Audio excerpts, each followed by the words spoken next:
1 तासामध्ये झटपट ही थाळी बनवूया. चला त्याची रेसिपी डिटेलमध्ये पाहूया. त्यासाठी मी काय केलं, एक कढई ठेवलेली आहे सगळ्यात अगोदर आणि त्याच्यामध्ये तेल टाकले आणि जिरे टाकून घेतले. त्याचबरोबर ठेचलेला 7-8 पाकळ्या लसूण घेतलेला आहे.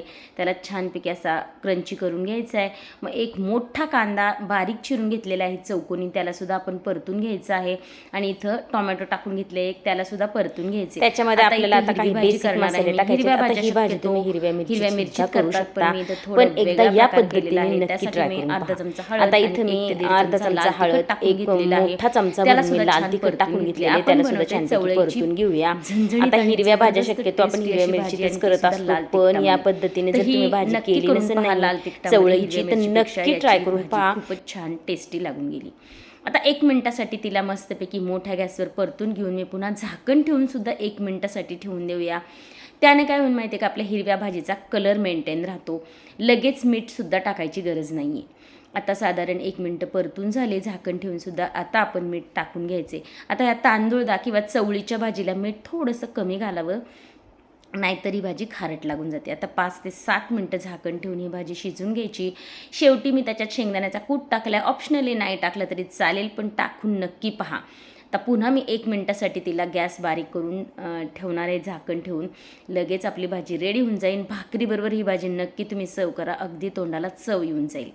आता दुसरं म्हणजे आपण इथे मिक्स डाळ करणार आहे. तिथं अर्धी वाटी हरभऱ्याची डाळ, अर्धी वाटी मुगाची डाळ आणि अर्धीपेक्षा थोडी कमी लाल मसुराची डाळ घेतलेली आहे. आता याला धुवून आहे ना अर्धा तास तसंच ठेवून देऊया. तर डायरेक्ट कुकरमध्ये आपण ही डाळ करणार आहे, म्हणजे वेळसुद्धा कमी लागते. आता मी एक कुकर घेतला, त्याच्यात तेल, तूप आणि जिरी मोहरी टाकून घेतली आणि लसूण मिरच्या आणि त्याबरोबर कढीपत्ता टाकून घेतला आहे आणि पाव चमचा हिंग टाकले. साधेच पदार्थ आहे, झटपट बनते, नक्की ट्राय करून पहा.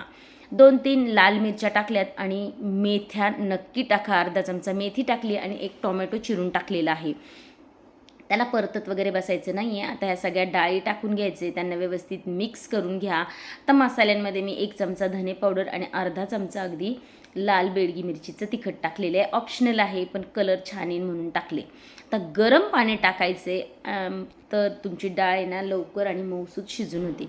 हळद राहिली होती, ती हळद टाकली आणि मोस्ट म्हणजे मीठ आणि बटर टाकून घेतलेलं आहे. आता राहिले शेवटी ते म्हणजे आपली कसुरी मेथी.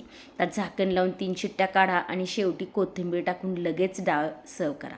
पाहू शकता तुम्ही, ही थाळी आपली फक्त 1 तासाच्या आत बनून रेडी झाली आहे. आणि आळू वड्याची रेसिपी मी बऱ्याच वेळा टाकलेली आहे, म्हणून मी ती इथं टाकली नाही आहे. कशी वाटली रेसिपी? आवडली तर लाईक शेअर सबस्क्राईब नक्की करा.